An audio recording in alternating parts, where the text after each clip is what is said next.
अभी रिसेंटली मैंने एक नया कीबोर्ड खरीदा, Asus का Marshmallow KW100। और कैसा है ये कीबोर्ड जानते हैं इस वीडियो में। Hello guys, I am Vishal from technical. अब शुरू करते हैं। मैंने अपने विंडोज से हटके पूरा सिस्टम जो है मैकबुक पे अपग्रेड किया, तो उसके लिए मैंने एक ये नया कीबोर्ड खरीदा है और इसकी मैं अनबॉक्सिंग करके आपको बताता हूँ। ये कुछ इस तरह के व्हाइट कलर के बॉक्स में आता है, ग्रीन टी लाटे वाला कलर है। इसे कुछ इस तरह से हम अनबॉक्स कर लेते हैं और ये रहा कीबोर्ड। अंदर कुछ पेपर वर्क्स वगैरह भी दिए हुए हैं, लेकिन मुद्दे की बात ये है कि कीबोर्ड को देखना ज़रूरी है। ये रहा ग्रीन टी लाटे कलर में कीबोर्ड।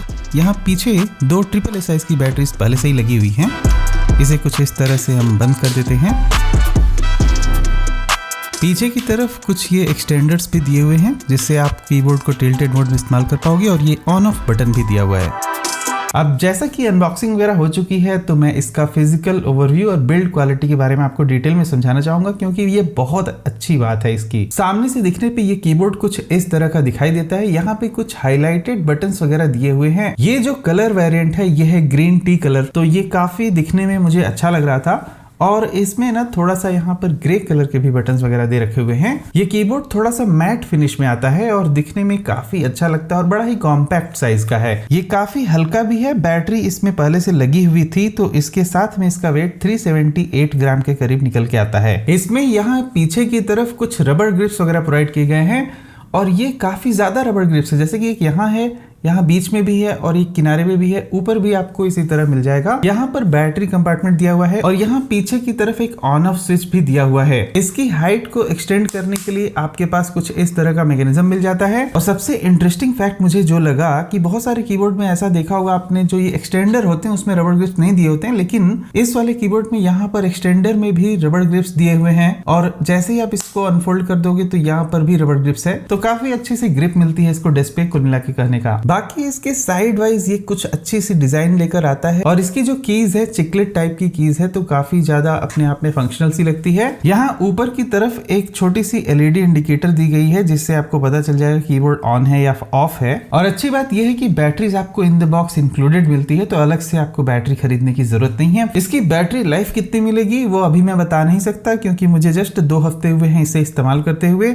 बैटरी की पूरी डिटेल जानने के लिए अगर ये वीडियो आप 3-4 महीने बाद देख रहे हो, तो कमेंट सेक्शन में जाके आप मुझसे पूछ सकते हो कि बैटरी लाइफ कैसी चल रही है। ओवरऑल इसकी बिल्ड क्वालिटी में मैं जो इसको रेटिंग देना चाहूंगा वो है 5 आउट ऑफ 5, क्योंकि इस बजट के हिसाब से मुझे लगता है ये लॉजिटेक के जो कुछ कीबोर्ड्स होते हैं ना पेबल करके, उससे भी ज्यादा अच्छा कीबोर्ड है ये। इसको कीज को प्रेस करने में भी कुछ एक अच्छा सा एक्सपीरियंस हो रहा है मुझे, तो इसलिए ये रेटिंग कंप्लीट 5 स्टार होने वाली है।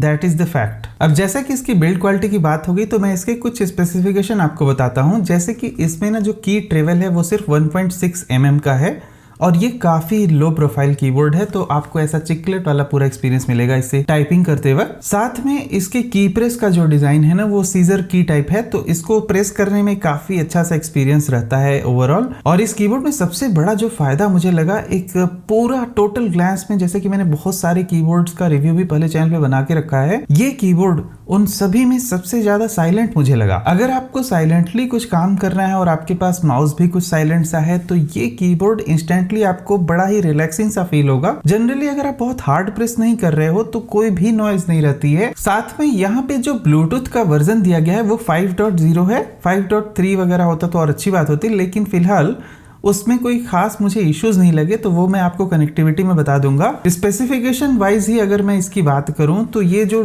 इसका कॉम्पैक्ट सा डिजाइन है और लाइट वेट सा डिजाइन है, सिर्फ 378 ग्राम का एग्जैक्ट वेट है, जैसा कि आप देख सकते हो स्क्रीन पर, तो वो काफ़ी इसको यूनिक बना देता है। आपके ऐसे पोर्टेबिलिटी में भी काफ़ी हेल्प हो जाएगी अगर आप इसको कैरी करना चाहते हो। और अब कनेक्टिविटी से बात करते हैं थोड़ा और डिटेल में कि इसमें और कनेक्टिविटी में क्या फीचर्स हैं। तो ब्लूटूथ 5.0 के साथ में इसकी सीमलेस कनेक्टिविटी आपको हर तरह के डिवाइसेस में मिल जाती है, जैसे कि विंडोज़, मैक, और यहाँ तक कि एंड्रॉयड में भी। साथ में इसके कीज पे मैक और विंडोज दोनों के ही कीज का डिजाइन बना हुआ है, तो कमांड और अल्ट ऑप्शन सभी कुछ दे रखा हुआ है। साथ में को पायलट बटन भी दे रखा है अगर आप इसे विंडोज में इस्तेमाल करते हो तो। इसकी कनेक्टिविटी में ही मैं इस कीबोर्ड को अभी अपने इस फोन में कनेक्ट करके आपको दिखाता हूँ, ताकि आपको क्लैरिफाई हो जाए कि ये एंड्रॉयड फोन वगैरह में कनेक्ट होता है कि नहीं। इसको कनेक्ट करने के लिए फंक्शन बटन को प्रेस करके आपको ब्लूटूथ को होल्ड करके रखना है।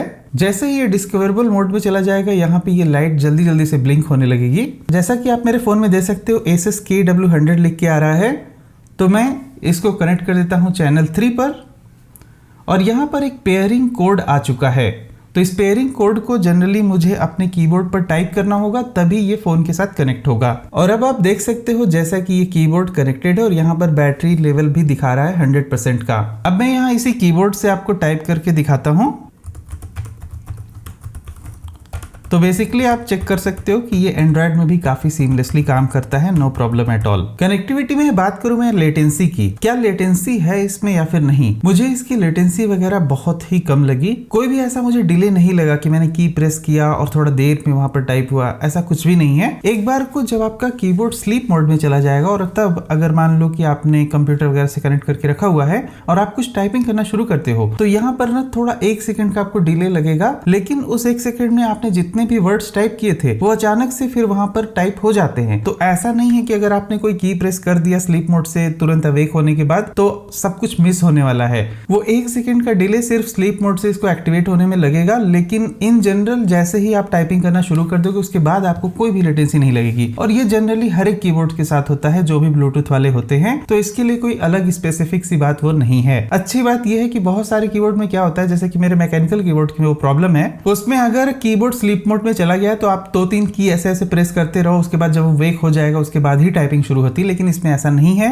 इसमें आपने जितनी भी की प्रेस कर दी स्लीप मोड में भी तो वो सारे टाइपिंग वगैरह वहां पर हो जाएगी। तो मतलब बिंदास आप टाइपिंग शुरू कर सकते हो, ये चिंता करने की जरूरत नहीं है कि वो मिसिंग हो गया कुछ चीज। इन शॉर्ट यहाँ लेटेंसी का कोई भी खास मेजर इशू नहीं है, वो सभी कीबोर्ड की एक जैसी ही समस्या है, तो आप इसमें कुछ और नहीं कर सकते हो। अब मैं आपको इसका पूरा टाइपिंग फीडबैक बताता हूँ और नॉइज लेवल कैसी है, आप उसे क्लोजली मॉनिटर करना। मेरे पास ये एक छोटा सा माइक है, इस माइक को मैं यहाँ नीचे की तरफ रख दूंगा कीबोर्ड के पास में, तो जो भी मैं टाइपिंग वगैरह कर रहा हूँ उसकी नॉइज ये एग्जैक्टली रिकॉर्ड कर सकेगा। फिलहाल अगर आपको जानना है कि ये माइक कौन सा है और कैसा है, तो इसे मैं अपने वीडियोस में अक्सर यूज करता हूँ। हॉलीलैंड का माइक है, इसका चैनल पे रिव्यू है, जाके आप देख सकते हो। और इसी माइक को मैं यूज करके आपको इसका कीबोर्ड का नॉइज पूरा सुना दूंगा। तो ये रहा माइक और इसको मैं यहाँ पर रख देता हूँ कुछ इस तरह से, और ये रहा कीबोर्ड Asus का Marshmallow KW100।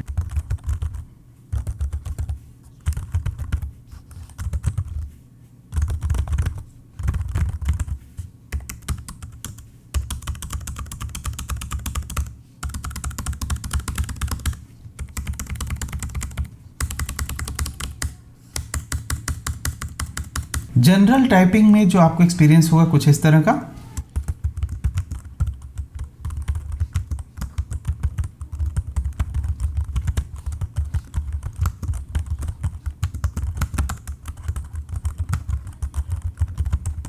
जैसा कि आपने देखा इसका जो कीबोर्ड का नॉइस फीडबैक है वो बहुत ही ज्यादा मुझे अच्छा लगा। अब मैं बता दूं आपको फाइनल वर्डिक्ट कि क्या आपको 2000 रुपए में ये जो कीबोर्ड है खरीदना चाहिए या फिर नहीं। इसके और भी 4 अलग अलग कलर्स आते हैं और बड़े ही अच्छे से कलर्स, और इनमें आपको इसका कॉम्बिनेशन में मिलता है Asus के मार्शमेलो माउस के साथ, तो आप उसका कॉम्बो वगैरह भी खरीद सकते हो, अच्छी बात है। लेकिन मैंने उस माउस वगैरह को नहीं टेस्ट किया है, मैं सिर्फ इस कीबोर्ड की बात कर रहा हूँ। 2000 रुपए के हिसाब से ये कीबोर्ड आपको सबसे ज्यादा अच्छी परफॉर्मेंस दे देगा, और इसका डिजाइन वगैरह भी मुझे बहुत ज्यादा फैंटास्टिक लगा है। एक मैट सी फिनिश आ जाती है, की प्रेस वगैरह बिल्कुल शानदार होने वाले हैं इसमें। फिलहाल 2 हफ्ते के अपने पूरे यूज केस में मुझे लगा कि ये this is one of the best keyboard you can get under 2000 rupees, और इसलिए मैं इसे हाईली रिकमेंड करता हूँ। इसका लिंक वगैरह वीडियो के डिस्क्रिप्शन में दिया है, वहां से जाके आप इसे चेकआउट कर सकते हो। मिलते हैं अगले वीडियो में कुछ और टॉपिक के साथ, तब तक good bye, thank you for watching, will see you again there.